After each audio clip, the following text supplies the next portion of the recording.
powerful MAGA nation and Trumpism continues to be as a guiding force for so many on the right. And then there are folks who are just claiming that there's this desire for a hard pivot. And I want to know from your perspective, is that sustainable? Can it be reconciled? Or is this inevitably going to rip the Republican Party apart at its seams?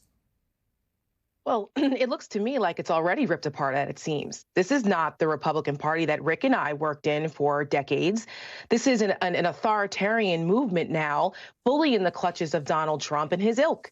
It's obvious. And the last branch of government is the judiciary. That was the guardrail that stopped what was a coup attempt in 2020. It is ongoing. The coup has never stopped. They've learned from their mistakes, and they're telling us what they're doing. I don't know why this is such news to people, that Trump wants to do these things and that there are people out there willing to be his accomplices to get this done. Why is this news? They have been showing us who they are and telling us what they want to do and tried to do it once already. And now they're perfecting their mistakes. They're making those attempts and telling us they're going to do it. So I'm glad to see that more people are waking up to this and trying to sound the alarm. We've been doing it at the Lincoln Project for years now.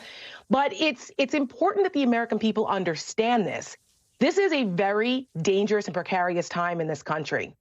There are millions of Americans that are susceptible to the continued demagoguery of authoritarianism and for dividing this country in ways that will make this country unrecognizable. And people don't want to admit that that's how dangerous and close we are to this level of authoritarianism.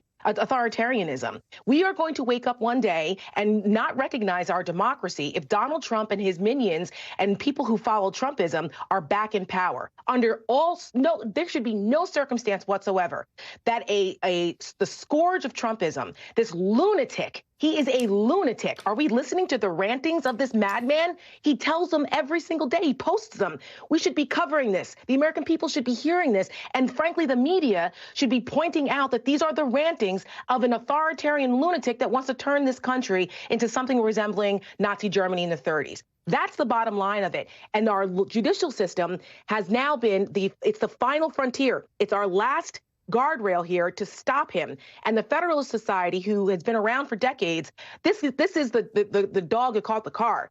They are completely off the rails now in what they were trying to do before. It's not just, conservative scholarship. It has turned into authoritarianism and fascism. Yeah. And now it needs to be stopped. Amicia, I want to pick up